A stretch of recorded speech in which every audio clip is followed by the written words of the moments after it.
Hi YouTube, welcome back to my channel. Again, my name is Carly and this is Bright Moon LLC. Basically giving free dispatch training to people who want to learn how to dispatch freight.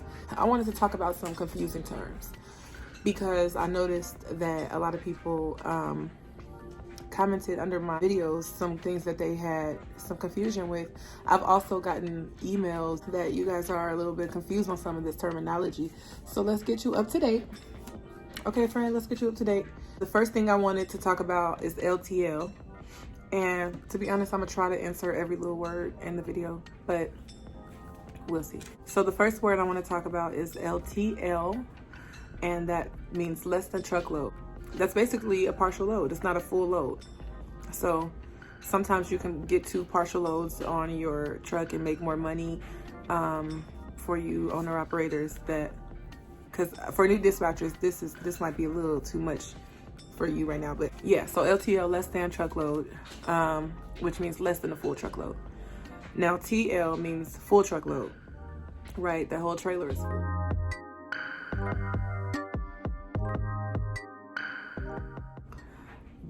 Partial is the same thing as LTL, which is a partial load.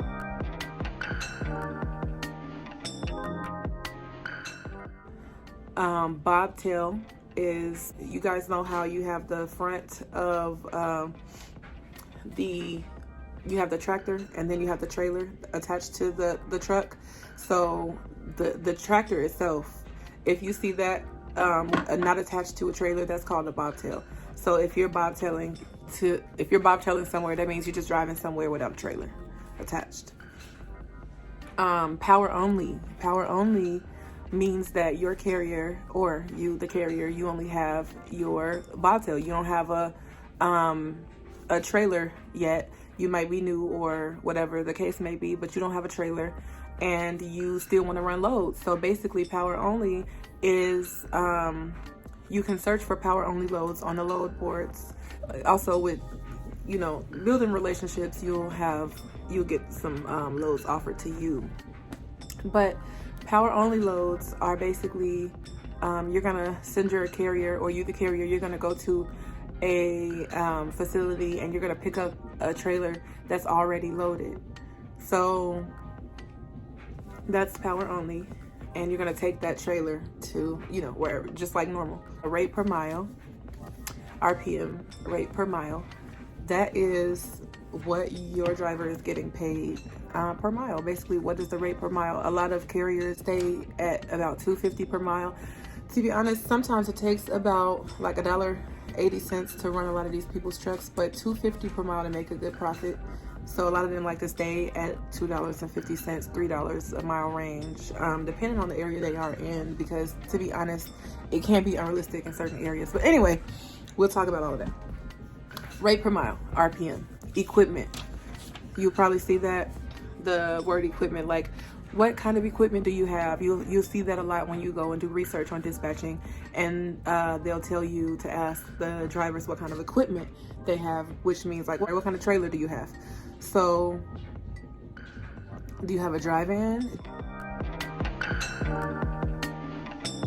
The reefers are the refrigerated trailers. And those are, you know, people usually transport food in those. And then like box trucks. What kind of equipment do you have? A hot shot, like a dually with a flatbed trailer. Like a dually is basically like a pickup truck. That's what hot shot is. And yeah, hot shot could be another word I didn't actually have on the list, but hot shot is basically a pickup trailer with, you've seen them on the road with the flatbeds attached to it. They be hauling freight in those things too. BOL is a really important one. BOL is your bill of lading. BOL is, that's basically, so basically look, your driver will go into a warehouse and they'll say, they'll give you this piece of paper, like, hey, this is the bill. It says everything that this trailer has in it, or that we're gonna put in the trailer, and this is the bill. Like, that's important. Your driver is gonna have to send you a picture of this bill so that you can make sure that you're uploading it and sending it to these brokers. Once your driver gets unloaded and the BOL gets signed, you then send a copy of it to the broker, and you file it away for your own files as well, and for the broker's purpose. But we'll talk about all of that in detail. I just wanted to give you a little bit of information on what these terms mean. Another word, POD, proof of delivery. A POD is basically a signed BOL or any other delivery documents they give you at the receiver. Deadhead is the amount of miles that your driver will go to pick up a load.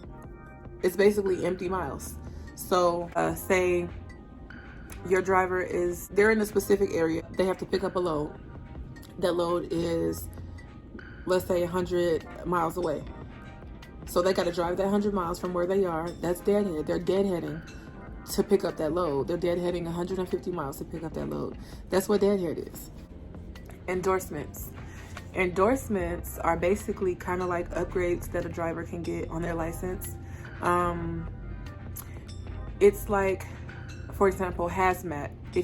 That's something that hazardous materials. That's something that you have to get an extra training for as a truck driver, basically to haul those things. So when you, as a dispatcher, you're interviewing a carrier, one of those questions you're going to ask them is, what endorsements do you have, if any? Do you have any endorsements? Because that way you know what kind of loads to book them, because you can't just be booking anybody no hazmat load. So you got to have endorsements for that. Like myself, I do not have, as a driver, I don't have hazmat endorsement. So if you were my dispatcher and you booked me a hazmat load, that could be detrimental to my company as a owner operator, and you're my dispatcher and you book me that load and I can't pull it. You know what I mean? So that would be a problem. So you want to ask them what kind of endorsements they have, if they have any. TONU, TONU, truck order not used. It's basically if you sign a rate confirmation, which confirms the rate. I'll talk about that next. Kind of backwards, right? And the broker sends you over to this location, your driver over to this location. They're going to pick up this load, and you get there and they say, oh, we don't have this load, or this has been canceled, or any kind of reason. Like, you bill that broker for TONU. You send an invoice and you'll bill them for TONU, because you just basically wasted your time, man. Truckers' times are valuable. Like, they got places to be. So bill them for wasting your time. That's basically what TONU is. Detention is if your driver gets to a facility and they have an appointment, especially if they have an appointment, but if they get to a facility and they've been waiting for more than 2 hours, that's usually the industry standard. Like 2 hours after that, usually brokers are supposed to pay you, because like I said, truckers' time, hey, they got places to be. So detention, usually brokers, the big brokerages like Landstar, TQL, I always use them because those are two of my most used ones, but they usually pay something like $25 or $50 an hour after that first 2 hours. But you got to figure out what it is, and a lot of the time that's on the rate confirmation. So let me tell you about the rate confirmation. But the rate confirmation is basically, or RC, the rate confirmation is basically what it sounds like. It's the confirmation. You talk to a broker and you say, hey, can I get this load for this amount of money? They're like, okay, let me send you over this rate con. They send you over the rate confirmation, and that just confirms that you're going to take the load, and you're going to sign it and send it back to the broker. But before you do that, please read it. Read that thing like twice, because some of these brokers be really trying to pull one over. Like, I mean, they be trying to charge you for everything. So read the rate confirmation like verbatim. Read it twice. Read it twice. Because these brokers be playing. I mean, hey, read it twice. That's the most important part. So layover is if you got to spend a night. You came to pick up this load, and for some reason you had to wait.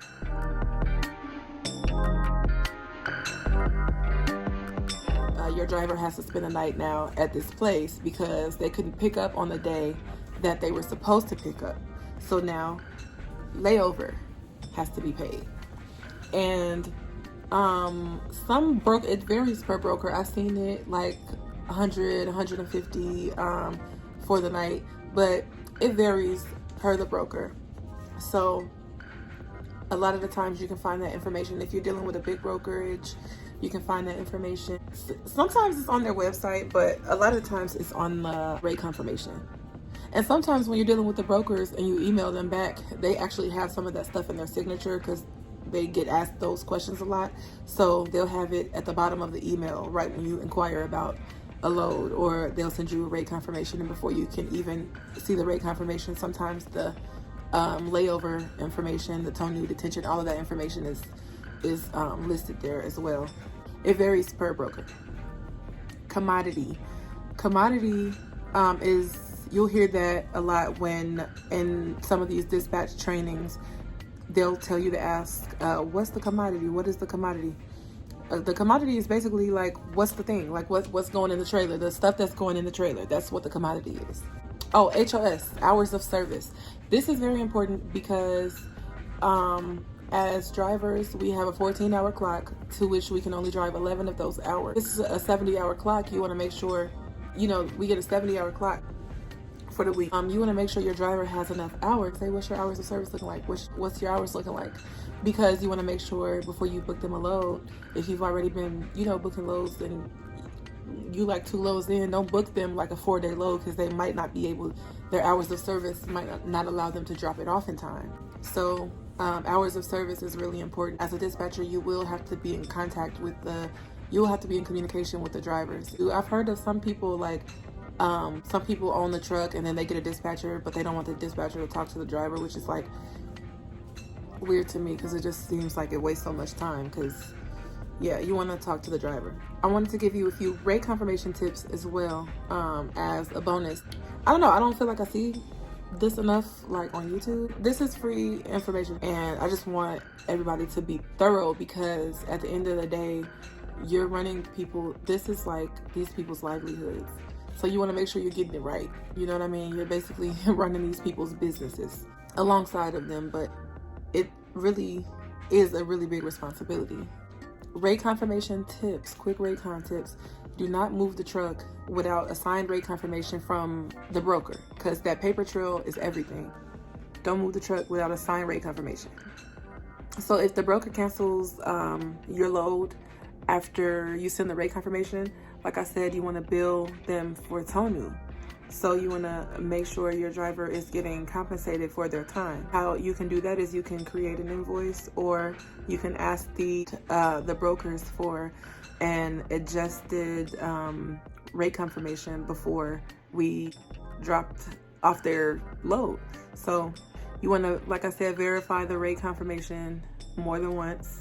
Definitely look at it thoroughly. I have made a couple of mistakes signing a rate confirmation. I thought it was a good company, but there was literally the tiniest piece in the rate confirmation that I missed. And because of that, we had to cancel an entire load. I was freaking out because I had to find a new one because I just simply didn't read the rate confirmation thoroughly. Some of these people will try to charge you. They'll give you like not enough days on a load, and they'll try to charge you for like every single thing. Like they'll try to charge you like $500 for being late, even though it was no way that this load could have gotten here on time. You know what I mean? Like it's just read it twice, yeah. Communication with the broker is key. I know a lot of people say that they get irritated with brokers because they call all day. They call you, they call the driver. But you know what? At the end of the day, we out here because we got a job to do. Like, drivers, I don't understand why y'all get so upset when brokers call. Like, y'all know they got to get updates on the freight. Just get them people their answers and move on with your day. But communication with the broker is honestly key for a successful, not only freight dispatching business, but if you're an owner operator, this is good for your business too. Be nice to them. Like, I've had people reach out to me and ask me for loads, like brokers reaching out to me and asking me for loads, and you know, I couldn't find loads on the load boards, but I've made friends with brokers, so have their phone numbers and their emails saved. And when I can't find a load on a load board, I sometimes I can get some directly from them. Those are the kind of benefits of being, cordial with people. Communicate openly. Sometimes I over communicate with the broker.